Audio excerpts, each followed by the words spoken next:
ఎన్టీఆర్ సినిమాలకి ఎందుకు దూరం అయ్యారు? జూనియర్ ఎన్టీఆర్ సినిమాలకు దూరం అవడానికి కారణం అలా ఓపెన్గా అయ్యి ఉండొచ్చు. దాని తర్వాత ఆయన పెళ్ళి అవటం, నాకు పెళ్ళి అవటం, నేను వేరే సినిమాల్లో ఉండి ఇంపార్టెన్స్ లేకపోవడంతో నేను ఈ సినిమాలో చేయకూడదులే అనుకోవటం కావచ్చు. ఏదైనా చిన్న గ్యాప్ వచ్చిన మాట వాస్తవం. దానికి చుట్టుపక్కల క్యారెక్టర్లు హెల్ప్ అవుతాయి సార్ బాగా. మన ఆలోచనకి మనకు వచ్చిన ఒక డౌట్ను లేకపోతే మన సెంటిమెంట్లకి ఇది చేయటం, చుట్టూ ఉన్న ఎన్వైర్న్మెంటు వచ్చే వర్డ్ ఒకటి చెవిలో పెడితే తను కూడా ఆలోచిస్తారు, కానీ ఫోర్స్ ఎక్కువ ఉంటే సరేలే అంటారు. ఆయనకి అది లేకపోయినా ఆ చుట్టుపక్కల ఉన్న వాళ్ళు నన్ను కట్ చేసి ఉండొచ్చు. మంచి రిలేషన్ ఉండే సార్ తారక్తో నాకు. నేను ఆయన ఎలక్షన్లో ప్రచారానికి వెళ్ళినప్పుడు వాళ్ళు వేసిన ప్లాన్ అద్భుతం. ఇంత ప్రచారం, ఇంత గ్యాప్లో ఆయనకి ఎంటర్టైన్మెంట్. ఆయన రోజు మాట్లాడి రోజు ఇదే చేయకుండా ఈ ఫ్రెండ్స్ అనేవాళ్ళు ఉంటే ఒక్కొక్కళ్ళు అంటే రోజు అందరున్న ఇబ్బంది. ఫస్ట్ సెక్టార్లో రాజీవ్ ఎంటర్ అవుతాడు, దాని తర్వాత సమీర్ ఎంటర్ అవుతాడు, దాని తర్వాత రఘు ఎంటర్ అవుతాడు. రఘు మొదటి నుంచి ఉన్నాడు పాపం. ఆయనంతా చేసిన స్పీచ్ని చేసి వెబ్సైట్లో పంపించిన అందరు ఫ్రెండ్స్ అందరూ బాగా. నేను ఖమ్మం ఎంటర్ అయినప్పుడు నేను వస్తాలే అన్నా అని చెప్పి ఖమ్మంకి ఎంటర్ అయిన దగ్గర నుంచి జరిగాం. ఖమ్మంలో అద్భుతమైన సభ జరిగింది, భారీ ఎత్తున పెద్ద మొత్తం ఆ ప్రచారం దాంట్లో ఖమ్మం టాప్ అనమాట. ఎక్కువ మంది జనాలు, విపరీతమైన క్రౌడ్. పండగకి గ్యాప్ ఉండి బండి క్యారవాన్ ఏమో సర్వీస్ స్టేషన్ పంపించారు విజయవాడ. అందరం కార్లలో బయలుదేరాం. తారక్ గారి కారులో ఎక్కాలి, నేను ఎక్క అన్నాడు. నా నేను బ్యాగ్ తెచ్చుకున్నా, ఆ బ్యాగ్ వెనక కారులో ఉంది తెచ్చుకుంటా అంటే అది తెచ్చుకునే లోపు ఇంకొకళ్ళు ఎవరో ఎక్కారు, ఆ బండి బయలుదేరిపోయింది, ముందు వెళ్ళిపోయింది. అది మేము కొంచెం దూరం వెళ్ళిన తర్వాత ఓ బండి కింద పడి ఉంది. దిగి వెళ్తా ఉంటే ఇక్కడ ఒక పిచ్చి అతను ఉన్నాడు, బాగా డస్టీగా ఒక పిచ్చి అతను. ఆయనతో ఎవరో మాట్లాడుతున్నారు. మేము అటు వెళ్ళి ఆ బండిలాగా చూస్తే దాంట్లో తారక్ లేడు. ఎవరని చూస్తే ఆ బాగా డస్టీగా పైనుంచి కింద దాకా అసలు గుర్తుపట్టిన విధంగా తారక్ ఉన్నాడు. చూస్తే అదేంటన్నా ఎలా ఉన్నావు అంటే బ్లడ్ వస్తుంది. వెంటనే నా బ్యాగ్లో ఉన్న టవల్ చుట్టారు, మా బండిలో ఎక్కించుకున్నారు. సూర్యాపేటలో మా పెద్దక్క ఉంటారు, వాళ్ళకి ఐడియా ఉంటుంది ఏ హాస్పిటల్ మంచిదని ఐడియా ఉంటుందని వాళ్ళకి ఫోన్ చేసి ఎవరితో చెప్పొద్దు, ఇట్లా చిన్న యాక్సిడెంట్ అయింది, హాస్పిటల్కి వెళ్ళాలంటే పలానా ప్లేస్లో హాస్పిటల్ ఉందంటే వెళ్ళి హాస్పిటల్ని మొత్తం రౌండప్ చేసాం. మేమైతే పేషెంట్స్ కాకుండా మిగతా ఎవరు ఉన్నారో అందరినీ పక్కకు పంపించి ఎవరు ఉన్నాయి. తారక్ని చూడగానే డాక్టర్ చేతులు వణుకుతూ ఉన్నాయి ఈ స్టిచ్చెస్ వేయడానికి. వాళ్ళ బ్రదరే ఒక డాక్టర్ ఉన్నాడు, ఆయన చిన్న ఫస్ట్ ఎయిడ్ చేసి అక్కడి నుంచి హాస్పిటల్కి తీసుకొచ్చాం. డైరెక్ట్ కిమ్స్కి తీసుకొచ్చేసారు. ఆ ప్రాసెస్లో ఒక అతను సరదాగా నవ్వుతానో లేకపోతే సెటైర్కి గాను ఒక మాట అన్నాడు అనమాట, నువ్వు అడుగు పెట్టే యాక్సిడెంట్ అయింది. నాకు కింద నుంచి మొత్తం షేక్ వచ్చింది బాడీ ఒకేసారి. కింద భూమి కదిలింది అంటారు కదా, ఏంది ఎంత మాట అనేసాడు అని నేను తిరిగి రీటర్ అవుట్ ఇచ్చాను. నేను ఉండబట్టే ప్రయాణాలతో వచ్చాడు, నేను లేకపోతే ఏమయ్యేదో అన్నా నేను. అలా అదేమన్నా బహుశా ఆయన దగ్గరికి వెళ్ళిందే, లేకపోతే ఇంకెవరిని ఏమన్నా చెప్పారా, ఎవరో పక్క నుంచి చిన్న. దాని తర్వాత నేను తారక్ గారిని కలిశాను, మామూలుగా మళ్ళీ లొకేషన్లో సరదాగా మాట్లాడాం. మళ్ళీ సేమ్ అదే సరసం ఉంటుంది, అదే ఫ్రెండ్షిప్ ఉంటుంది, కానీ అటాచ్మెంట్ బాండింగ్ అనేది కొంచెం తగ్గింది. ఓకే. ఇక మళ్ళీ నేను చాలాసార్లు మొన్న రామయ్య వస్తావా ఎవరు, దాని తర్వాత కందిరీగా శ్రీనివాస్ షూటింగ్ జరిగినప్పుడు ఆ లొకేషన్లోకి వెళ్ళాను. దాని తర్వాత నాన్నకి ప్రేమతోనేమో మొత్తం అబ్రాడ్లో చేశారు. జనతా గ్యారేజ్ అప్పుడేమో నేను ఈ షూటింగ్లో ఉన్నాను. అంతే తప్పితే ఓ తెలియని చిన్న గ్యాప్ అయితే ఉంది, అది నేను క్లియర్ చేసుకుంటాను. ఎందుకంటే అతనికి నేనేంటో తెలుసు, తారక్ గారికి నేనేంటో తెలుసు, తారక్ గారి గురించి అందరికీ తెలుసు, నేనేంటి నా ఇన్నర్ ఏంటి అనేది తన క్లోజ్ స్నేహితుడైన రాజీవ్కి తెలుసు నేనేంటో. అలాంటిది ఏం లేదు, అదో జ్ఞాపకంగా అదో మాధుర్యం కోసం వచ్చిందేమో మా మధ్య, గ్యారంటీ కలుస్తాం. అలాంటిది ఏం లేదు.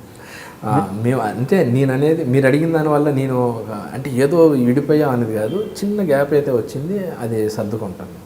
నా వైపు కూడా ప్రయత్న లోపం ఉంది, వెళ్ళి నేను చెప్పుకునే విధానం నా ప్రయత్న లోపం కూడా ఉంది. నా బిజీ కావచ్చు, నా కుటుంబం కావచ్చు, నా కూతురు పేరు ఏం పెట్టాలని ఆయనే ఫోన్ చేసి అడిగాను నేను.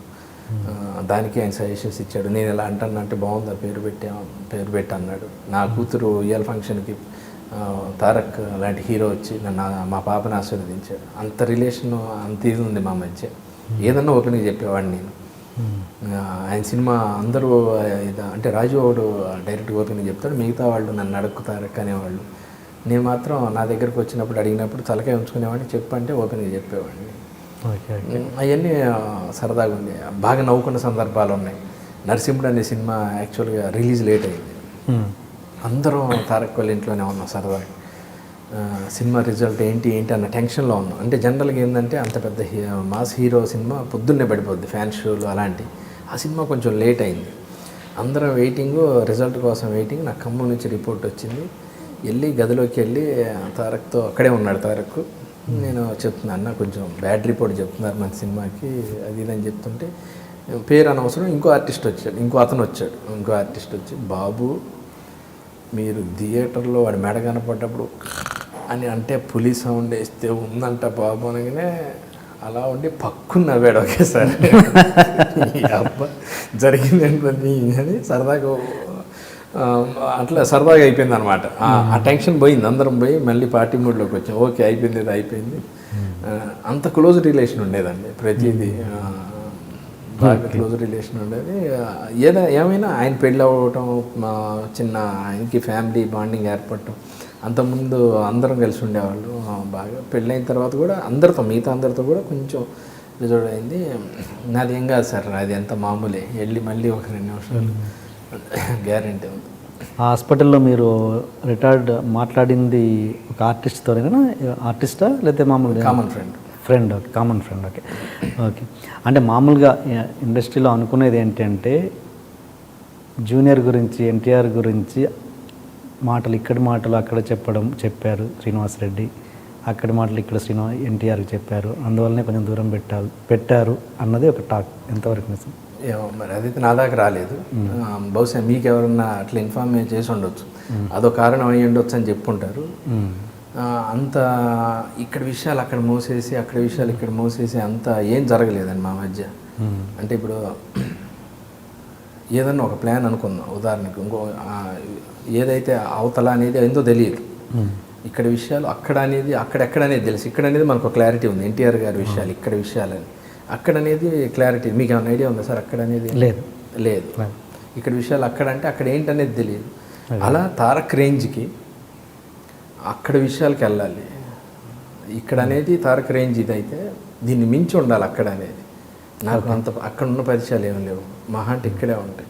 ఇక్కడ విషయాలు ఇక్కడ చెప్పినంత మాత్రాన నేను పోయేది ఏం లేదు, ఇక్కడ ఒరిగేది ఏం లేదు.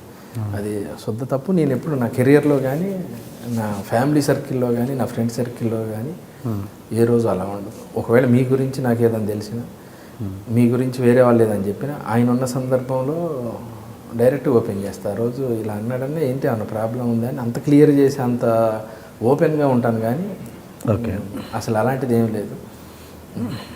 బహుశా నేను ఒకవేళ నా గురించి ఎవరన్నా ఇలా చెప్పారు, ఇలా జరిగిందని తెలిసిన వాళ్ళని అడిగేవాడిని. అసలు ఎవరు ఏంటి అనేది తెలియదు, ఒక అనుమానం కూడా లేదు నాకు. అసలు తారక్ గారికి నాకు మధ్య చిన్నది జరిగింది, చిన్న దూరం అయ్యాము, దానికి కారణం ఏంటి అనేది అసలు అర్థం కావట్లేదు నాకు.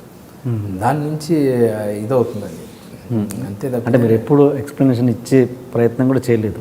ఇంకా చేయలేదు. అంటే నేను కలిసినప్పుడు చెప్పాను, మీకు ఏదన్నా రాంగ్ ఇన్ఫర్మేషన్ ఏదన్నా వస్తే నన్ను చెప్పండి అన్న, నాకు అది అని చేసి అలాంటిది ఏం లేదు అంతేం లేదు అది ఇదని అనేవాడు. మీకు ఎన్టీఆర్కి ఉన్న మధ్యలో ఎప్పుడైనా జరిగిన ఎమోషనల్ ఇన్సిడెంట్ కావచ్చు, సరదా సంఘటన కావచ్చు, ఏదైనా ఒకటి పంచుకోండి మాతో. చాలా ఉన్నాయండి, ఆయనతో ఉన్న మెమరీలు చాలా ఉన్నాయి. చాలా సరదా మనిషి. ది బెస్ట్ ఒకటి చెప్పండి సార్. బెస్ట్ ఏముందండి,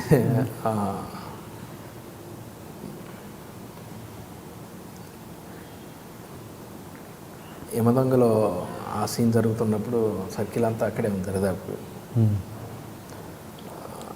నేను లేను ఆ రోజు ఆ లొకేషన్లో. మెమరబుల్ మర్చిపోలేదంటే నేను చిత్రగుప్తుడు, యముడేమో రాజీవ్ కనకాల, జూనియర్ ఏమో మా ఇంకో యముడు క్యారెక్టర్. వజ్రోత్సవాలు జరిగే టైంలో అనుకోండి స్టేజ్ మీద చేసాం. జరుగుతున్నప్పుడు యాక్టింగ్ చేస్తున్నాం, నేను చిత్రగుప్తుడు, ఆయన యముడు, ఈయన వచ్చి చేస్తున్నప్పుడు మంచి మూమెంట్లో ఉన్నప్పుడు మైక్ ఊడిపోయింది. ఎవరిది? ఎన్టీఆర్ గారు. ఎన్టీఆర్. ఓకే. నేను అది చెప్పడానికి భయపడుతున్నా, తారక్ చెప్పడానికి.